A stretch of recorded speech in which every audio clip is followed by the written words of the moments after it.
So I find pentatonic scales really interesting, and part of the reason for that is that they're probably the first scales that people learn to play on the guitar, and so quite possibly they're the easiest scales to pick up. But interestingly, as you get more advanced, you find that these tend to be the most difficult scales to play quickly and fluently.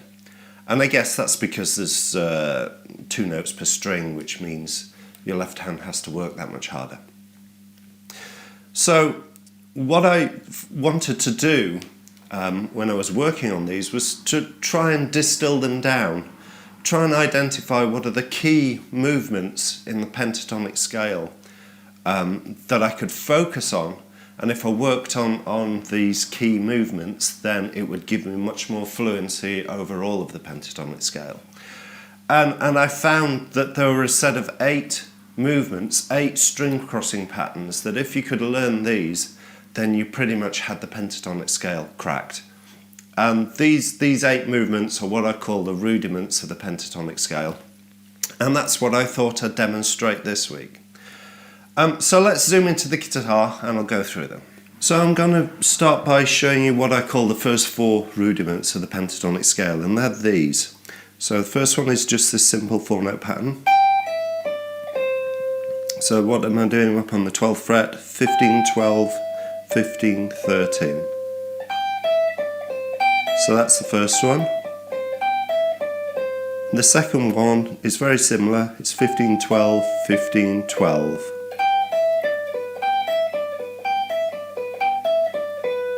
And then 14, 12, 15, 12. And then finally 14, 12, 14, 12. Okay? So why am I showing you those? Well, if you have a look at the pentatonic scale, if you have a look at all of the fingerings of all of the 5 positions going up and down on the minor 7 pentatonic scale, you'll find that between the E and the B string, and between the G and the D and the A and the E string rather, so 4 of the 5 string crossings of all of the positions on the pentatonic scale use one of those 4 patterns, and only one of those 4 patterns. So if you can be fluent and proficient with these 4 patterns, then you'll be fluent and proficient with 80% of the pentatonic scales anywhere on the neck, and that's the power of them. So the only exception is between the B and the G string, and the reason for that is the B and the G string are tuned to a major third, not a perfect 4th. So that means we need another 4 of these patterns that focus on the G and the B string, and those 4 patterns are these. So it's 15, 12, 14, 12, which is analogous to the first pattern that we did.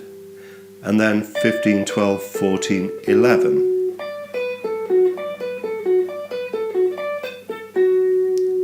And then we've got 14, 12, 14, 11.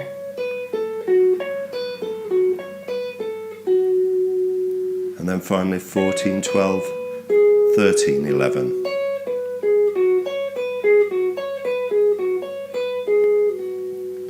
Okay, so again another 4 patterns, but once you've got those, that finishes the whole set. So between those 8 patterns you have all of the possible string transitions that you'll find anywhere on the neck when you play the minor 7th pentatonic, which is why it's so useful to drill and work on these 8 patterns.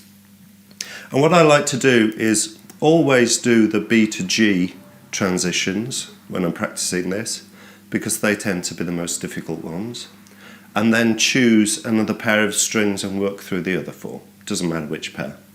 And what I'll do is I'll just play through them in that order. So pattern 1, pattern 2, pattern 3, pattern 4. Now from here I'll do exactly the same thing, but a fret down. Pattern 1, pattern 2, pattern 3, pattern 4, and then move down a fret. 2, 3, 4, and just keep that going.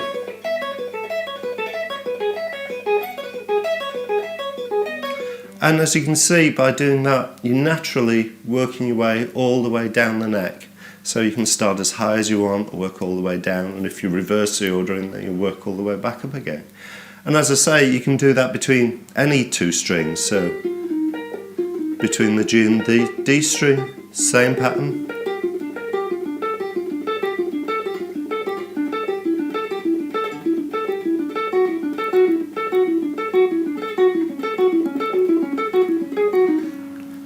And as I say, work your way up and down.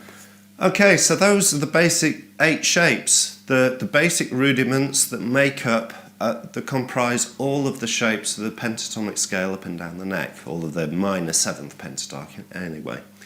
Now, I just showed a single pattern, a single descending 4-note pattern, and it's worth experimenting, it's worth playing with as many different patterns, as many different combinations of those 4 notes as you can, to try and get as smooth and as efficient as you can over those scale shapes.